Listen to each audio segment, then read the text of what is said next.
मराठा आरक्षणासाठी मनोज जरांगे पाटलांचं 30 मे पासून आमरण उपोषण। रखरखत्या उन्हात उपोषण करणार, उष्माघातानं बळी गेल्यास सरकार जबाबदार, जरांगेंचं वक्तव्य।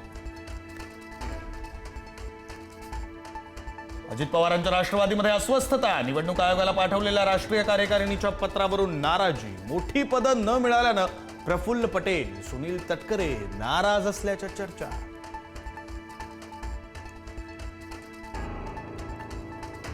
शिंदेंच्या खेळीला धक्का देण्यासाठी भाजपची रणनीती, भाजप खासदार आमदारांनी घेतली बहुजन विकास आघाडीच्या राजीव पाटलांची भेट। हेमंत सावरा, राजन नाईक भेटीला ठाणे विधान परिषदेसाठी राजीव पाटलांच्या नावाची आता चर्चा सुरू। नीट पेपर फुटी प्रकरणी सीबीआय तपासातून मोठी माहिती, मनोज शिरुरेच्या लातूरच्या फ्लॅटवर भरायचे विशेष क्लासेस, प्रल्हाद कुलकर्णी शिरुरेच्या घरात घ्यायचा क्लास। देशभरामध्ये आज बकरी ईदचा उत्साह, दिल्लीपासून मुंबईपर्यंत सर्वच मस्जिद परिसरात सकाळपासूनच गर्दी। मुंबईत अनेक ठिकाणी कुर्बानीवरून वाद झाल्यानं पोलिसांचा कडेकोट बंदोबस्त।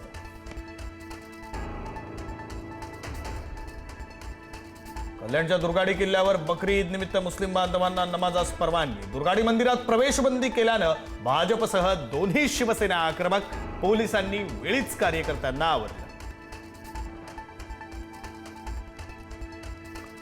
ईदच्या पार्श्वभूमीवर मीरा भाईंदरमध्ये पोलिसांचा कडेकोट बंदोबस्त। बकरी कुर्बानीवरून वाद झाल्यानंतर आज सुरक्षा तैनात, मीरा भाईंदरमध्ये 38 ठिकाणी बंदोबस्त, 5 ठिकाणी नाकाबंदी।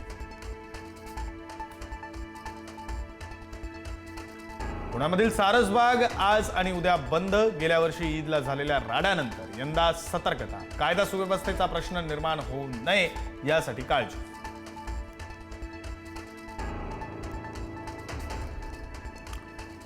मुंबई पुणे नाशिकसह संभाजीनगरमध्ये सीएनजीच्या दरात वाढ, पुण्यामध्ये सीएनजी 2.5 रुपयांनी, नाशिकमध्ये 1 रुपये 35 पैशांनी महागलं, तर वाहनधारकांना पुन्हा एकदा महागाईचा फटका।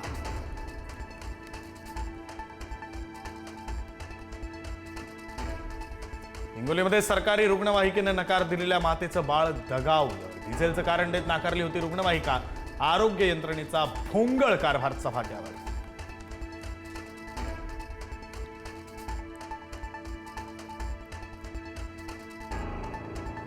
कर्नाटकचे मुख्यमंत्री सिद्धरामय्या आज देणार राजीनामा, राज्यपालांकडे राजीनामा करणार सुपूर्द, DK शिवकुमार नवे मुख्यमंत्री होणार असल्याची चर्चा।